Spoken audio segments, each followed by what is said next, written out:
पूरे मध्य पूर्व में इस समय तनाव है। इजराइल को बड़ी कामयाबी मिली। हसन नसरल्ला हिजबुल्लाह के चीफ के खात्मे का दावा किया है। इस समय इजराइल ने नसरल्ला को ढेर कर दिया है। किस तरह से यह हमला हुआ था, एरियल स्ट्राइक्स एक के बाद एक, लगभग 5 घंटों तक एरियल बॉम्बिंग हुई और हिजबुल्लाह का हेडक्वार्टर जमीदोज। और एक बड़ी खबर इस समय आ रही है, हसन नसरल्ला के मारे जाने के बाद ईरान से बड़ी खबर आ रही है। तेहरान में ईरान के सुप्रीम लीडर अयातोला अली खमेनी को एक सुरक्षित स्थान पर भेज दिया गया है। यानी अब वहां के राष्ट्रपति भवन में अली खमेनी नहीं है, ना ही उनका सुप्रीम लीडर के घर में। ऐसा क्यों? क्योंकि सुप्रीम लीडर और वहां के जो राष्ट्रपति हैं पिज़ेश्किन, दोनों को सुरक्षित स्थान पर भेजे जाने की खबर इसलिए है क्योंकि हसन नसरल्ला के मारे जाने की खबर के बाद से खतरा इस समय ईरान में यह है कि जिस तरह से इस्माइल हानिये को 31 जुलाई 2024 को तेहरान में ही राष्ट्रपति भवन के गेस्ट हाउस में मार दिया गया था। हालांकि मोसाद ने उसकी जिम्मेदारी नहीं ली, लेकिन ईरान ने उसके लिए भी मोसाद को ही, यानी इजराइल की खुफिया एजेंसी को ही जिम्मेदार ठहराया था। अब चीफ लीडर, सुप्रीम लीडर को सुरक्षित स्थान पर भेज दिया गया है। जमीनी स्थिति यहां पर क्या है, हमारे साथ कई विशेषज्ञ भी इस समय जुड़ रहे हैं, उनसे हम बात करेंगे। क्या हिजबुल्लाह की कमर टूट गई है? नसरल्ला के भाई के भी मारे जाने की खबर है। लेकिन अशरफ वानी मेरे सहयोगी जो हमारे साथ इस समय जुड़ रहे हैं। अशरफ, क्या हड़कंप इतना ज्यादा मच गया है कि पलटवार करने के बजाय अभी सब अपनी सुरक्षा की कोशिश कर रहे हैं? क्या यही आपको जमीनी स्थिति दिख रही है या फिर अभी पलटवार की स्थिति में है हिजबुल्लाह? गौरव, दरअसल अगर हम पलटवार की बात करें, वो मजबूरी भी है हिजबुल्लाह की। जिस अंदाज से धमकियां पिछले कई महीनों से हसन नसरुल्लाह ने खुद दी थी, लेकिन ये सब चीजें तब साफ हो जाएगी जब हिजबुल्लाह की तरफ से पहले इस बात का कबूलनामा जाहिर होता है, स्टेटमेंट आता है हसन नसरुल्लाह के बारे में।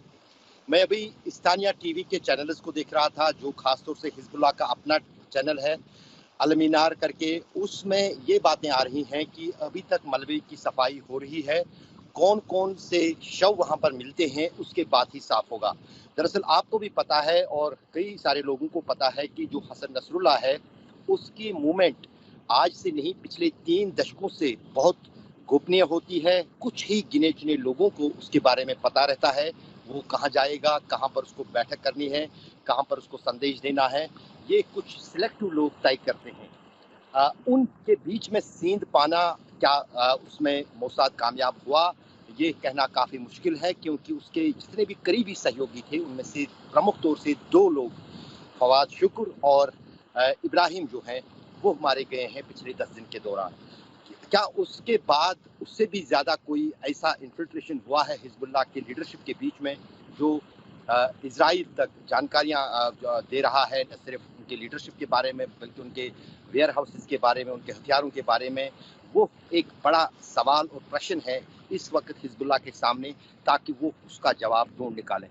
लेकिन जहां तक आपकी बात है कि क्या हो सकता है वहां पर, लेबनान में खासतौर से अगर हम बात करें बीरूत की, मैं सुबह वहीं से था, अब मैं टायर सिटी दक्षिण लेबनान पहुंचा हूं, करीब 100 किलोमीटर की दूरी तय करके।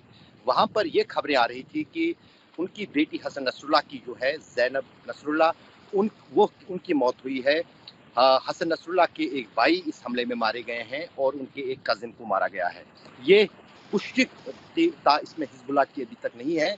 ये उन लोगों से छन छन कर खबरें आ रही हैं जो इस इलाके में हिजबुल्लाह के समर्थक रहते थे। लेकिन आज सुबह जब दोबारा मैं उस जगह तक जाने की कोशिश में था कि जहां पर ये बॉम्बिंग हुई है, उस पूरे परिसर, वो शहर है, वो कोई छोटी सी जगह या एक घर या 10 घर नहीं है, वो शहर का बड़ा हिस्सा है बीरूत के, जिसको साउथ बीरूत के नाम से जाना जाता है। दहिया जिले में ये पूरा इलाका आता है। वहां पर 95% आबादी जो है वो घरों को छोड़कर चली गई है।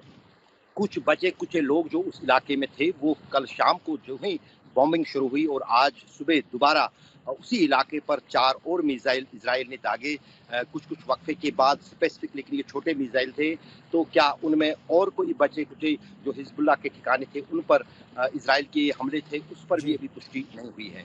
इतना जरूर सामने बातें आई है। मैं साउथ लेबनान में भी देख रहा था, यहाँ पर हिजबुल्लाह के लड़ाकू ने उन सभी जगहों की तस्वीरें लेने से रोका है हमें जहाँ पर कुछ मिसाइल सुबह गिरे हैं। अभी भी वहाँ पर धुआं उठ रहा है, चाहे वो मरायून हो, चाहे फिर वो शीबा हो, चाहे फिर जहाँ पर हम गए नहीं लेकिन ठीक। वहाँ पर भी बॉम्बिंग हुई है बैका वैली में। हसन तो नसरुल्लाह की अगर मौत हुई है, जो दावा है इसराइली डिफेंस फोर्सेस का, तो ये बहुत बड़ा परिवर्तन यहाँ इन सभी परिस्थितियों में होगा। इसराइल भले ही इसको बड़ी जीत माने, लेकिन कहीं न कहीं ये असैसिनेशन जो है हसन नसरुल्लाह की, इस जंग को का दायरा भी बढ़ाएगा। कहीं न कहीं ईरान की भागीदारी उसमें बढ़ जाएगी, क्योंकि ईरान के लिए ही सबसे बड़ा ये झटका है। लेकिन एक हसन ये बात नसरुल्लाह बताइए, अभी तक आपने ईरान ईरान का के जिक्र किया। ईरान ने 31 जुलाई को, जब से इस्माइल हानिये की हत्या हुई या इस्माइल हानिये मारा गया, वो भी राष्ट्रपति भवन जो है तेहरान में, वहां पर उसको मारा गया। उसके बाद भी ईरान ने बहुत कुछ कहा, लेकिन हिजबुल्लाह के ऑपरेशंस के अलावा, हिजबुल्लाह ने कुछ रॉकेट चलाए, हूथी विद्रोहियों ने कुछ रॉकेट चलाए, उसके अलावा तो कुछ हुआ नहीं। वो जुलाई की बात है। अब अक्टूबर में हम बात कर रहे हैं कि अक्टूबर आ रहा है। ऐसी परिस्थिति में क्या ईरान डायरेक्टली कुछ करेगा, जो आप जानकारी प्राप्त कर रहे हैं, या फिर उसने ओआईसी की बैठक, ऑर्गेनाइजेशन ऑफ इस्लामिक कॉन्फ्रेंशन, उसकी बैठक बुलाई है, कॉन्फ्रेंस की, वो केवल बातचीत ही करेगा और ये रिबेल फोर्सेस ही अटैक करेंगे इसराइल को?